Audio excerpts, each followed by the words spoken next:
Mr. President, through you and to my colleague, my apologies. I didn't mean to infer that there was any, any difference. I also do not, am not familiar with the terminology, and so let me just say that my understanding is that these machines are of the same type of machines that are currently at Aqueduct. Although they may be a newer version of that machine, they do not change significantly, certainly, the types of machines that are there. They're not an evolution in the direction that I think you're inferring to a different type of gaming that we have not authorized here in the legislature. So if Nassau OTB was permitted, which they were, if they had chosen to open a facility in Nassau County, they would be using these very same machines.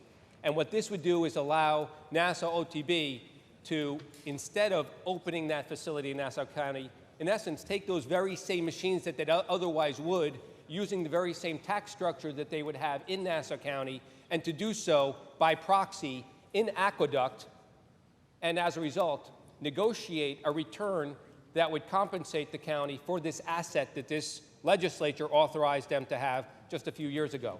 So it is merely a shifting of that same facility, those same machines, on those same conditions that would have been in Nassau County, frankly, a few miles to the west, where they would be located at Aqueduct.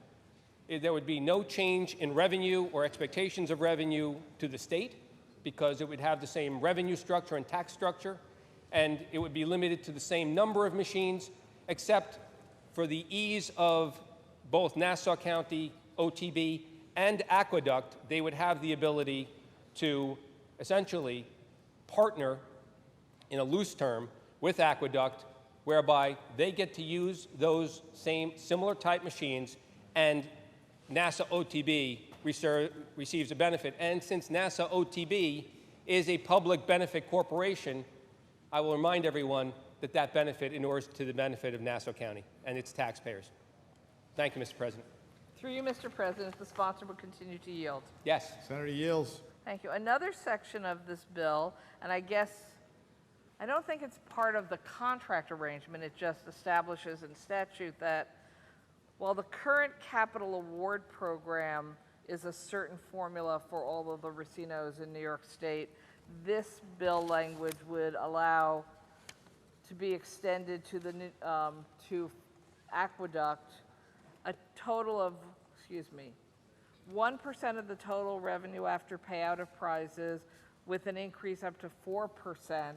So it allows them to take a greater share of the revenue and apply it to capital construction for themselves, which I think then would decrease payments to the state because they're using it for their own capital purposes, and it's a different formula and deal than we have at the other Racino racetracks in New York. Could you clarify that situation for me? Yes, Mr. President, through you, I am not familiar with what the arrangements are for these other racinos in New York State, but that is true. There is a provision in here that would change and allow for a percentage for Genting to use for capital improvements at their discretion, obviously, and under the direction of the state for capital improvements at Aqueduct. Yes.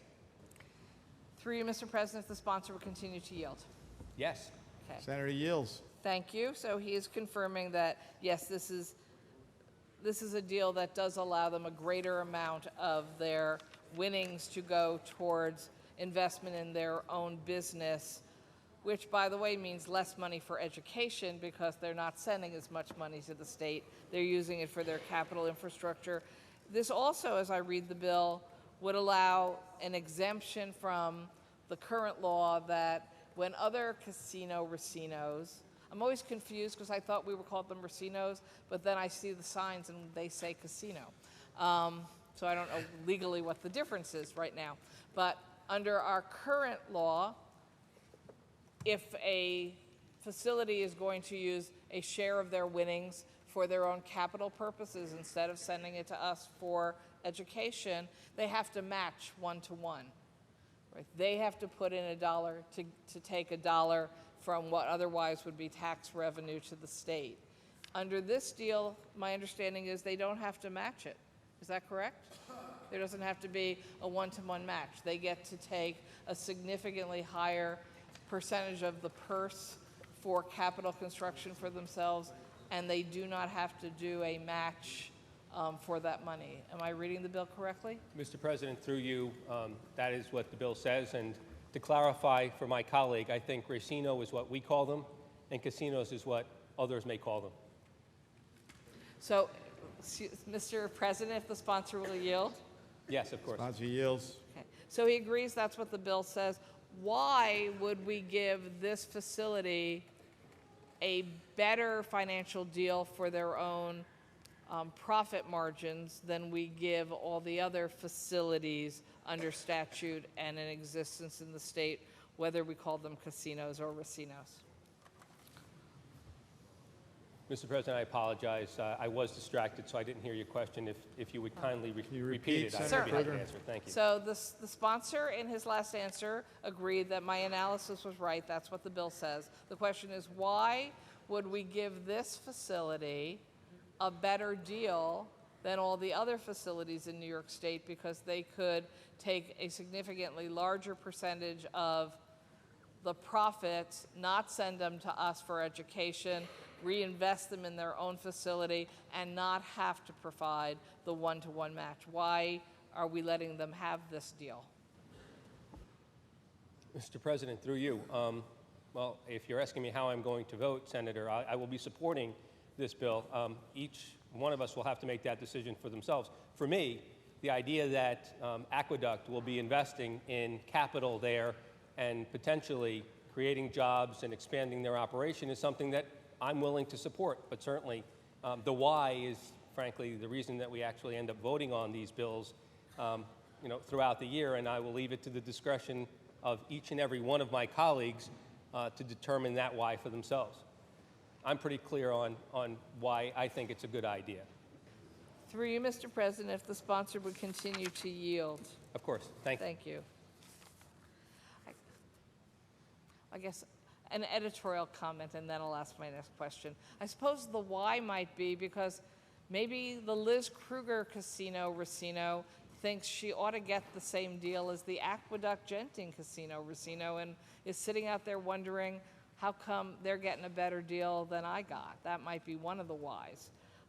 But because Genting will, we assume, be trying to build an additional 1,000 machines. I guess they don't build them, they truck them in. They may need to expand their facilities to fit them. I'm not sure how crowded it is now, haven't been there. But there are concerns about whether or not they can do this until a new environmental review or a SEQRA review takes place. Can the sponsor confirm for me that this proposal is subject to SEQRA prior to there being any kind of contract that can be approved by the Gaming Commission? Mr. President, through you,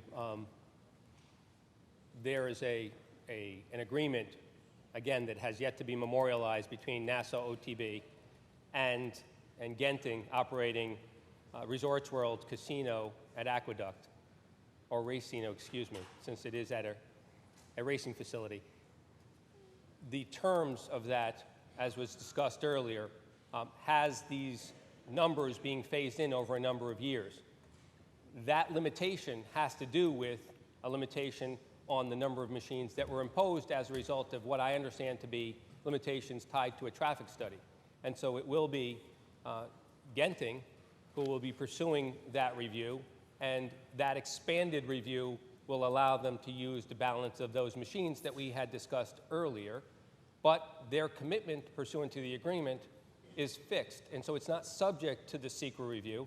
It is, frankly, up to Genting, pursuant to the agreement that has yet to be memorialized, to make the application and to seek the expansion, but it is not subject to a SEQRA review. So it is a condition, obviously, on that end, but not subject to this agreement. Through you, Mr. President, the As sponsor, I understand it. Thank you. Through you, Mr. President, the sponsor will continue to yield. Yes. Senator yields. Okay.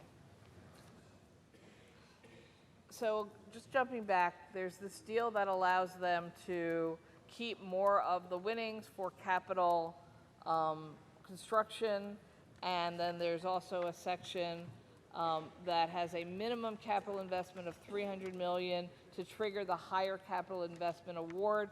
So I have to assume, since they've been thinking about this so much, that spending $300 million or more, they plan on building something else. At least one of the newspaper articles I read referenced the possibility of a hotel. Is it your understanding that moving forward, this would all require Genting and Aqueduct to follow New York City zoning regulations? President, through you, Senator, I am loath to give you an opinion on something that frankly has very little to do with what is before this House right now. Certainly, I would suggest that if there's any clarity needed, you may want to reach out to Genting and their representatives and ask them for that kind of clarity. I would just remind my colleague and the rest of the House that all this bill does is authorize NASA OTB to take a resource that they currently have in statute and allow them to enter into an agreement with Genting for use at Aqueduct. Same machines, same tax structure, merely a half dozen miles to the west, and in doing so be able to recoup revenue to the benefit of NASA OTB and ultimately to the benefit of the Nassau County and its taxpayers. So again, we can sit here, Mr. President, and we can discuss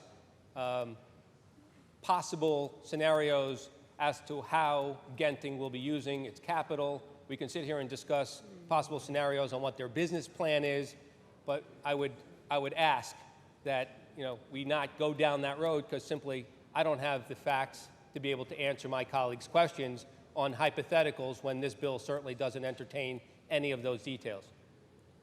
For you, Mr. President, on the bill. Senator Krueger on the bill.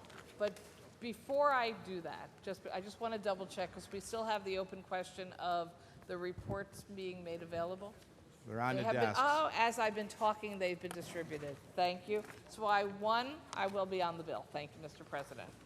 I want to bring Senator to my Krueger on the bill. colleagues' attention that now you have received the report on the amended executive budget, laying out with less detail than in previous years, but we took a look and we think it does meet the requirements. Thank you very much. The changes from the original executive budget. Senator Diaz, why do you rise? Just to announce that the budget is late.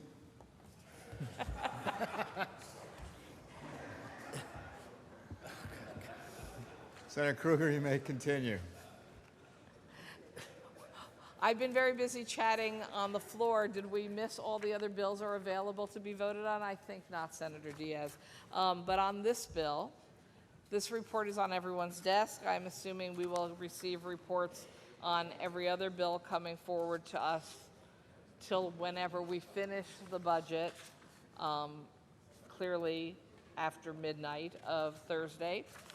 Going back to the actual revenue bill, I have to say, and I often have voted no on revenue bills on the floor of this House because of things that I liked and disliked in the bills and what was there and what wasn't there.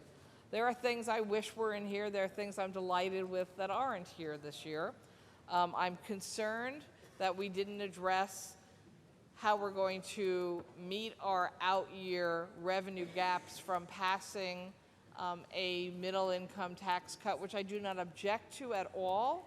I want to make clear. But in the past, we have tied that to revenue enhancements through high-end tax supplements. We have a high-end tax supplement that sunsets next year. I very much wish we were doing these two together, both a continuation or even further progressivity in our overall income tax package. At the time, we were establishing a lowering of taxes for middle-income New Yorkers. I think it's a mistake that we're not doing that, but that is not a reason for me to vote against this bill.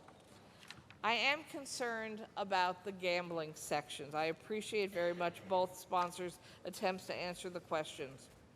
And I keep trying to say to myself, I'm really not anti-gambling. I just don't ever seem to like any of the gambling bills that come before me in the New York State Senate. And I have to say I have the same reaction tonight.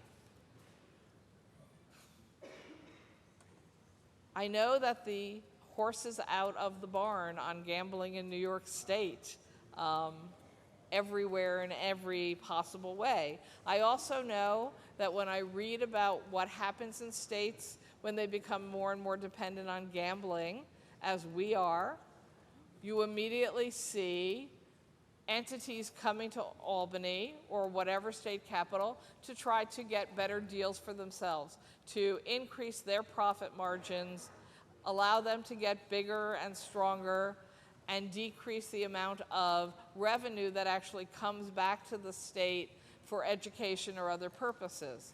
I thought that would be what happened when we passed the casino referendum. The casinos aren't open yet, but I'm right, it's already happening and it's already changing. So, assuming that this becomes law, and I understand why Nassau wants this deal. If I was Nassau County, I would want this deal. You get the revenue, but you don't have to have any of the negatives that come from having a large gambling facility. If I lived in Queens, I might have to ask the question, how has this gambling facility already affected me, and what will be the impact on my communities if it's even bigger with more people gambling and it has a hotel and who knows what else, because now they can continue to build, and simply let the state pay for it through lower revenues handed over to the state. So I worry about that. I also, well, I'm not likely to open the Liz Kruger Casino. I take a look and I say, I don't know why somebody else gets a better deal than the other casinos or racinos in the rest of the state.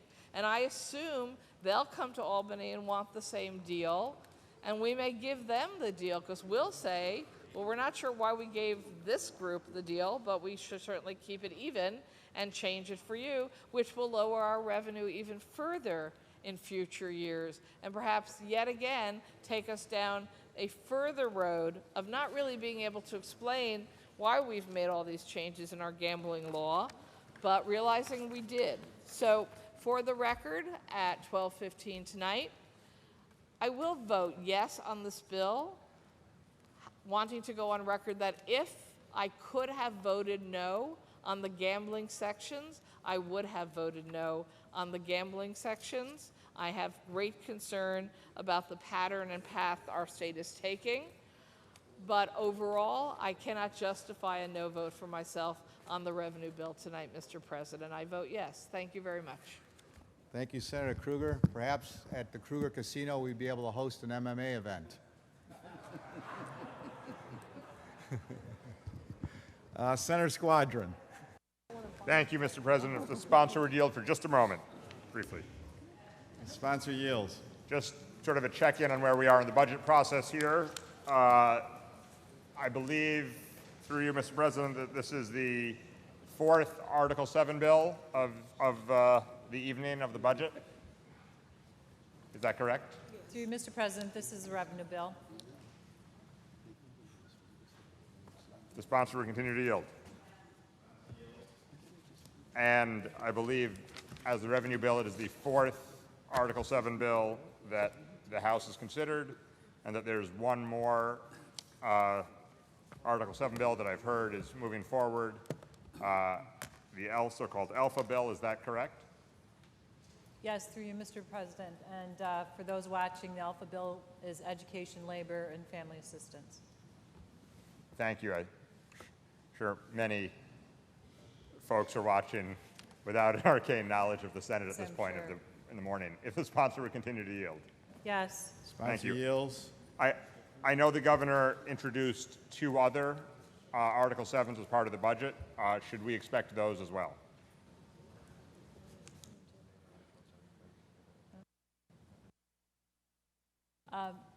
So through you, Mr. President, I'm not sure which Article 7s you're referring to. Maybe you could tell me. Sponsor, oh, I will.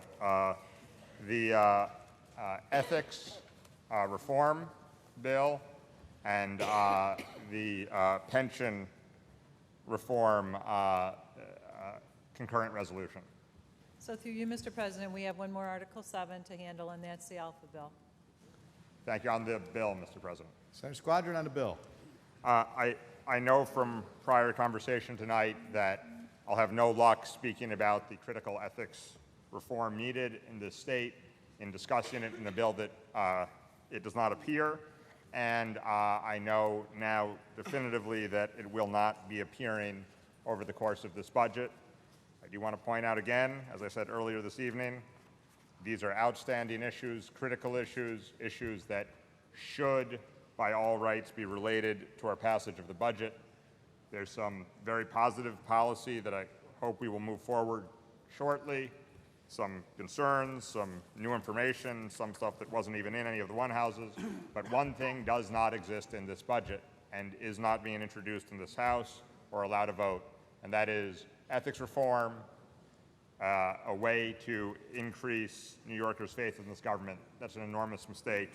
This is the fourth of 5 Article 7s. I can only hope that that Alpha Bill, in addition to education, labor, and family assistance, has something for public integrity, has something to give the public confidence in what's happening here in Albany, because as the sponsor points out, we have not seen it yet, and there does not seem to be any interest in introducing the governor's reform Article 7 bill. Thank you, Mr. President. Thank you, Senator Squadron. Seeing and hearing no other senator that wishes to be heard, debate is closed, and the secretary will ring the bell.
I'm going to ask the request of members remain in their seats for procedural purposes following the vote. The Secretary will read the last section.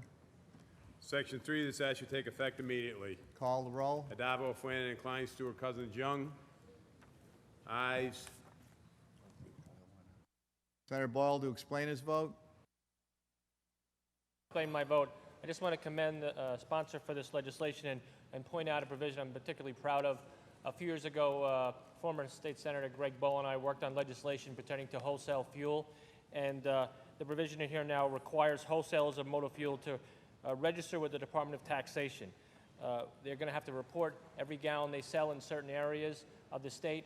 It is literally going to save the state tens of millions of dollars during its implementation, $9.5 million per year in state revenues, which was being evaded criminally throughout downstate New York.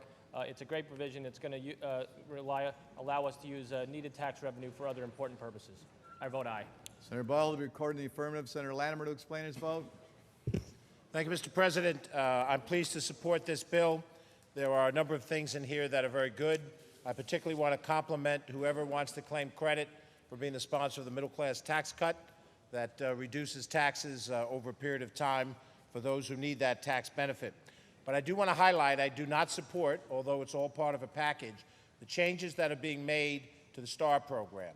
The Senate's one house and the Assembly's one house both rejected executive language that would create this STAR program. I gather in the negotiations, it was insisted that it be back in. But this changes the program. I believe it creates a cash flow problem. I do not see a differentiation for those who are on enhanced STAR that are people of need. And I could see a senior family that might downsize their home and then all of a sudden find that they're no longer under the old program, but under the new program. So I would hope that the Senate and the Assembly would monitor how this program is going to be administered, and that we would make a strong effort to make sure that the rules and regs that come out of taxation and finance are sensitive to the needs of the people for whom this program benefits. Absent that objection, I vote in the affirmative. Senator Latimer to be recorded in the affirmative. Announce the results. Ayes 62. The bill is passed. Senator DeFrancisco.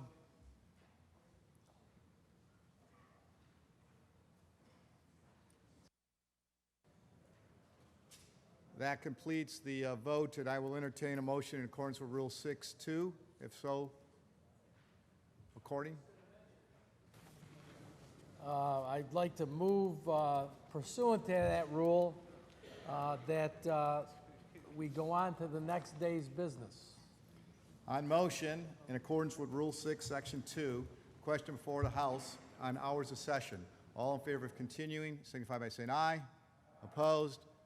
We will continue. Senator DeFrancisco. Do we call on Senator Serrano? Senator Serrano. Thank you, Mr. President. There'll be an immediate meeting of the Senate Democratic Conference in room 315. There will be an immediate meeting of the Senate Democrat Conference in room 315. And the Senate will stand at ease. Senate will stand at ease.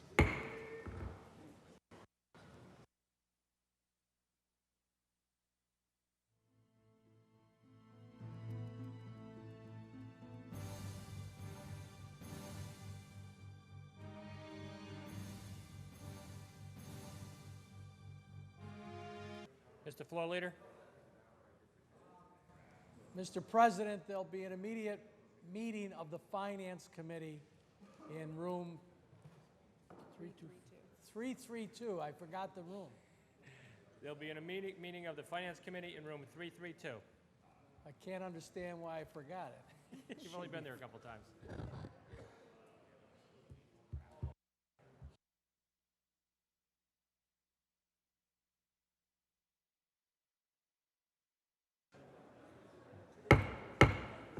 Senate will come to order. Senator DeFrancisco. Yes, I understand there's a report of the Finance Committee at the desk. There is a report of the Finance Committee, and the Secretary will read. Senator Young from the Committee on Finance reports the following bills. Senate Print 6404D, Senate Budget Bill, an act making appropriation for the support of government capital projects budget.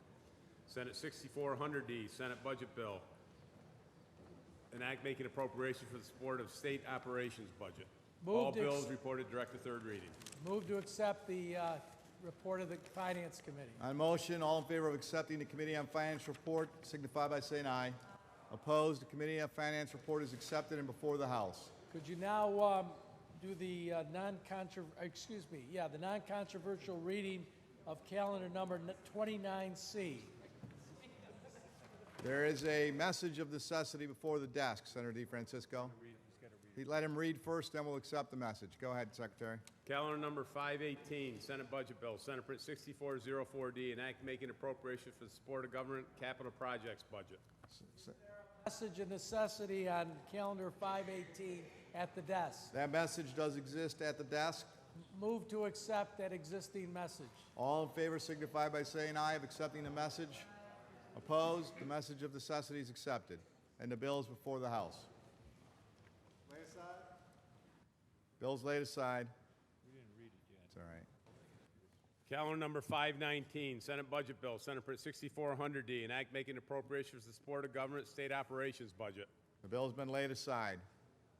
Secretary will ring the bell.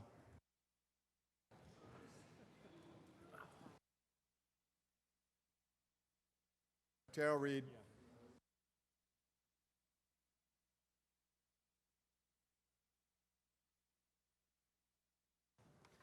Calendar number 518, Senate Budget Bill, Senate Print 6404D, an act making appropriations for the support of government capital projects budget. Senator Stavisky. Thank you. May I ask the sponsor to answer just a couple of questions? Of course. Sponsor yields. Is there any capital money in here for either the State University of New York or the City University of New York? Yes.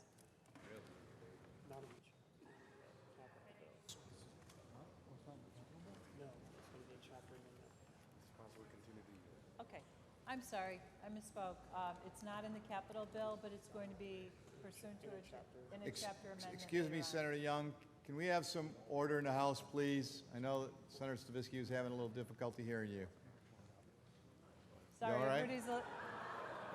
everybody's a little tired, right? So, I saw you lean over. Look for the capital money in this budget, because I couldn't find it. well, the reason why is that there isn't any, but it will be in a chapter amendment later on. Will the sponsor continue to yield? Yes. Sponsor yields. What will be in the chapter amendment? Can you give us a timetable and describe the amounts that are going to be there and a description of both SUNY and CUNY capital money?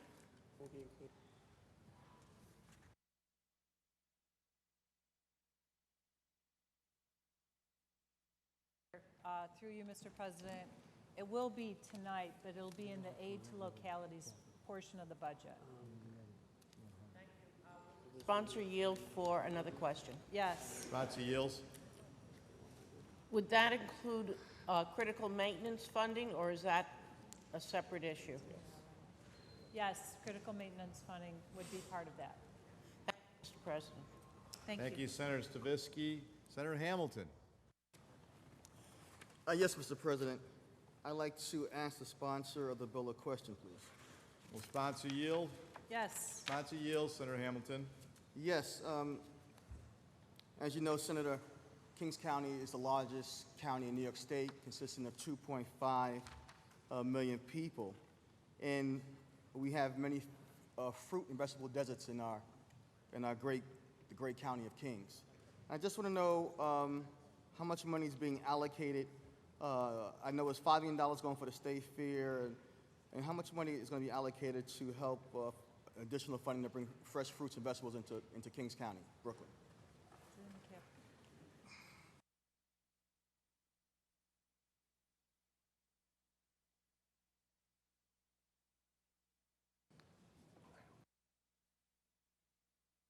You mean a capital allocation or on the capital portion of the budget? Both, both.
through you, Mr. President, Some order in the House, please. this is actually statewide. It's not just specifically for Kings County, but there is a $500,000 line item, and it's carve out. It's a reappropriation for initiatives to allow grocery stores to provide healthy foods and revitalize downtowns, and it's a 2-for-1 match. Yes. Through you, Mr. President, may the sponsor yield to another question, please. Yes. Sponsor yields. Yes, Senator. As I mentioned before, Kings County is the largest county in New York State, 2.5 million people. I notice here for mental hygiene and mental health, there's been an allocation of money, $200 million. How much of that has been allocated towards the largest county in New York State, Kings County?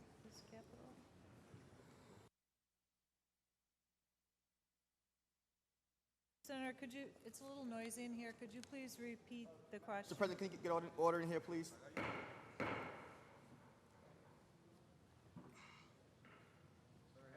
Please repeat the question for Senator Young. Yes, Senator Young. It mentions here that there's an increase in spending for mental health in the budget. As I mentioned before, Kings County is the largest county in New York State, 2.5 million people. How much of that budget is being allocated to the County of Kings?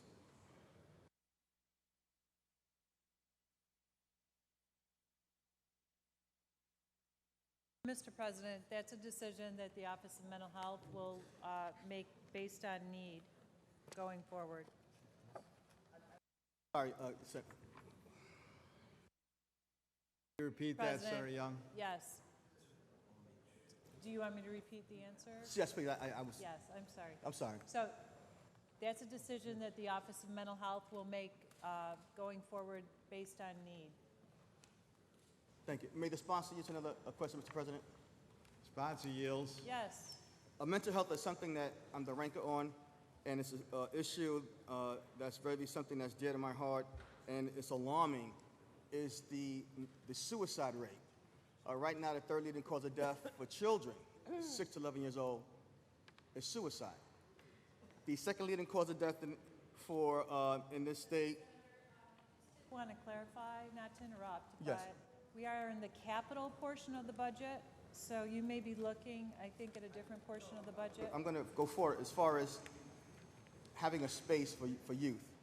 If suicide is the third highest rate for our youth 6 to 11, and the second highest rate for a youth 12 through 35, are there any capital projects to build facilities to address the high rate of suicide in the state, and particularly in the Kings County? I just want to clarify, are you talking about building new psychiatric centers, or what are you speaking of? I'm just saying we have a crisis of suicide in this state, and are there any type of funding for capital projects in Kings County, the largest county in the state of New York, to address the issue of suicide and suicide prevention? Mr. President, I don't believe that there's any allocation specific to Kings County in the budget that is to build facilities related to preventing suicide. Yes. So, for youth development.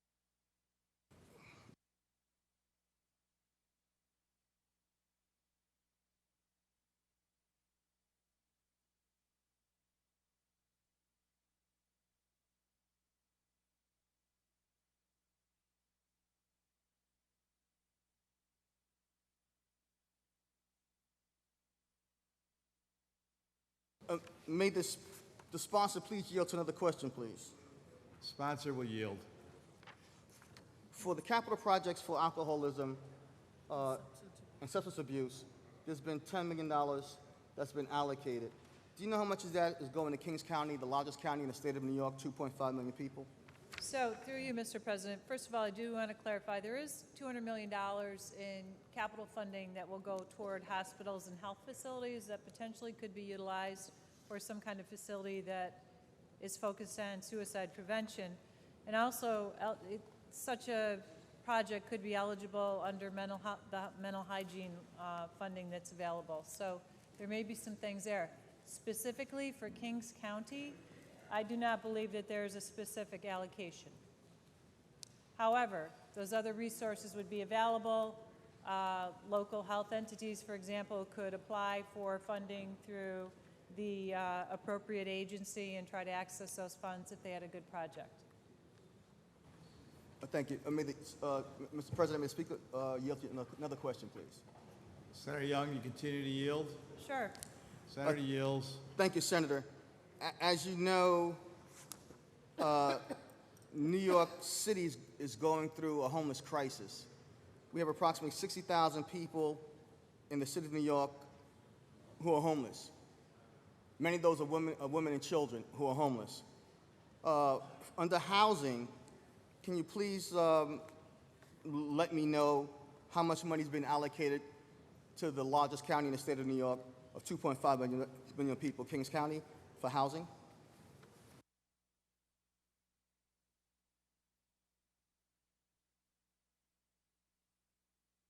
There's actually $2.1 billion in capital funding through housing, and that will be negotiated through a memorandum of understanding.